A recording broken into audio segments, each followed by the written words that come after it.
Opo. Prof, kahapon ay nilinaw po at inihayag ng bagong itinalagang presiding officer ng Senate Impeachment Court si Senator Senator Judge o Presiding Officer Cheese Escudero na 16 votes ang kailangan para ma-convict po si Vice President Sara Duterte. Sa tingin po ninyo, sa kasalukuyan pong komposisyon ngayon ng bagong majority, meron pa silang makukumbinsing lumipat mula sa minority at ang pattern na gagamitin ay tulad po nitong nangyari kay Senator Jinggoy at Senator Marcoleta. Maganda ang tanong mo, Jade, at medyo nag-aano lang yung internet ko pero I hope na naririnig ako clearly. Importante Yes po. marinig. Yes, narinig po. Okay, ganito. Maganda na I was really happy to know na at least the Senator Judge Presiding Officer Escudero said na 16 ang kailangan mo to convict the Vice President based on the Constitution. Kasi kahit na balik-balik na rin natin ang mundo, constitutionally talaga, ang Senate is composed of 24 senators. Si Bato, si Jinggoy, at saka si Senator Marcoleta, kahit yan nasa kulungan or nagtatago, at the end of the day, they're still senator because they are presumed innocent before proven guilty, and that does not make them that does not erase the fact na senator and elected by the people of the republic ang mga to, kahit na nasasakdal sila at the moment and they're defending themselves before the court. And ito namang si Senator Bato ay nagtatago pa. Pero at the end of the day, that does not erase the fact that they are senators still. Malinaw ang Constitution, 24 ang composition ng Senate, and 2/3 of that will be needed to convict a high-ranking official like the Vice President. So, malinaw yan. Sinabi naman yan ni Senator Escudero, and you need 9 to acquit the Vice President from the Senator Judge's votes. So, yan, malinaw yan. But one thing though that we have to know, and nagbigay ng caveat si Escudero. Ang sabi niya, this is the, the based on the Constitution, but it is open to debate. And they will still be debating on it in a matter of time. Because there are people saying na hindi naman daw sinabi ang crucial point ng kailangan tignan ng public, ng Filipino public diyan. May sinasabi kasi na the only people na makakaboto sa impeachment trial or whatsoever is yung mga senator judges na present sa Senate proceeding at nandun sa Senate session hall. Yun yung sinasabi na or impeachment court. So yung issue na yan, kailangan bantayan niya ng mga Pilipino kasi baka i-twist nila yan, i-circumvent nila yan, at gumawa sila ng mga technicality, and even then, they will say, the Senate will change, impeachment court will change its rules, and pagbubutuhan nila yan. Ngayon, kung titignan mo, ang composition ng Senate, when you talk about minority and majority, the other side, which is the admin-allied, majority block, is still majority block. So, yan ay isang bagay na kailangan tutukan ng mga Pilipino kasi baka magkaroon ng hocus-pocus dyan. On the other hand, kung mayroong pang maglilipatan, of course, I would always presume, given that critical itong impeachment trial ni VP, it has something to do with 2028, it has something to do with the political future of the Vice President Sara Duterte, and definitely vindictive at ang ultimate goal talaga ng impeachment trial are two things. Two very important things that the Filipino people should understand. First is to remove the Vice President.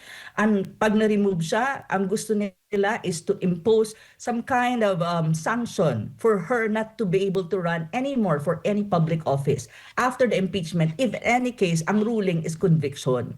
So pwede nilang iyan ipasok, at at the same time, ang pwede pa nilang gawin is they can file criminal charges against the Vice President after the impeachment trial, if in any case she will be convicted. Yan ang tatlong possibility. Kasi ang acquittal, wala. Remain in office and she can run. So yun ang tatlo. On the other hand, yun ang kanilang objective. And many of this, the prosecution, many of our politicians who are not on the side of the Vice President, they want this to happen. So, paano makukuha yan? Paano yung mangyayari? Of course, you need the numbers. Right now, they don't have the numbers yet, but they will try to get that number by end of before sa butuhan na mangyayari, which would maybe 3 months to 4 months or 7 months according to Gatchalian from now. So definitely kung tatanungin mo ako if they will be maneuvering para makakuha ng votes at makuha nila yung threshold na kailangan nila to convict the vice president, they will do it. At marami pa sa senator allied na ito nasa medyo align with the vice president ang pwedeng marami pang mangyayari, either mawawala yung isang senator sa pagiging senador niya, which is na-inform ako there's a plot against the Senator Amy Marcos sa COMELEC naman siya titirahin. I don't know if it's true, but it came to me. And then the other one is marami pa dyan, pressure points on the other senators, like for example, the likes of the Villars. And there are pressure points kasi sa mga senador, even dun sa mga politically aligned with the vice president. So ito yung mga bagay na posibleng mangyari habang umuusad ang impeachment trial. The other strategy, kasi alam mo ano ang kanilang strategy, is to shrink the denominator, meaning the members of the Senate who can attend present physically in the Senate trial. Kasi kapag shrink mo yon, let us say 21 na lang sila, times 2/3, liliit kasi ang numero na kailangan mo to convict. And now they have 13, I think.